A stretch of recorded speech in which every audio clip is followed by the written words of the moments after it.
नमस्कार. आजची रेसिपी आहे मोहब्बत का शरबत. गरमीमध्ये मुंबई स्ट्रीटवरचा सर्वात फेमस मिल्कशेक हेच आहे. बनवायला सोपं व शरीरासाठी खूप गुणकारी असा हे शरबत. यामध्ये कलिंगड व सब्जा हे आपल्या शरीराला थंडावा निर्माण करते. चला तर बघूया याची रेसिपी.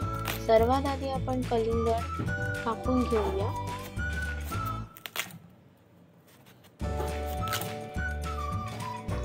त्यातल्या ज्या बिया आहेत त्या आपण सुरीच्या टोकाने हळूहळू करून काढायच्या. एका बाउलमध्ये आपण बर्फ घेऊया. त्यात रोज सिरप किंवा रूह-अफजा हे आपण टाकायचंय. आता त्यात आपण थंड दूध टाकूया.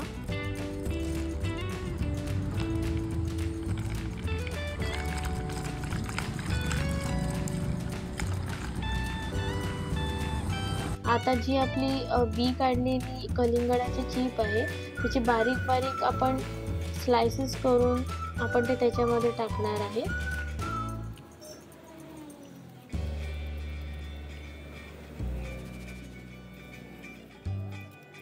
आता त्याच्यामध्ये थोडा भिजवलेला सब्जा टाकूया व 2 ते 3 चमचे पिठी साखर. जर तुम्हाला साखर अवॉइड करायची असेल तर तुम्ही त्या बदल्यात थोडंसं मधही टाकू शकता. तयार सरबताला आपण ग्लासामध्ये ओतून हे आपल्या पिण्यासाठी रेडी आहे. मोहब्बत का शरबत नाव आहे म्हणून एक छोटूसा हार्ट पण मी करून ग्लासाला डेकोरेट करते. आपले उन्हाळा स्पेशल कलिंगड व दुधाचे मोहब्बत का शरबत पिण्यासाठी रेडी आहे.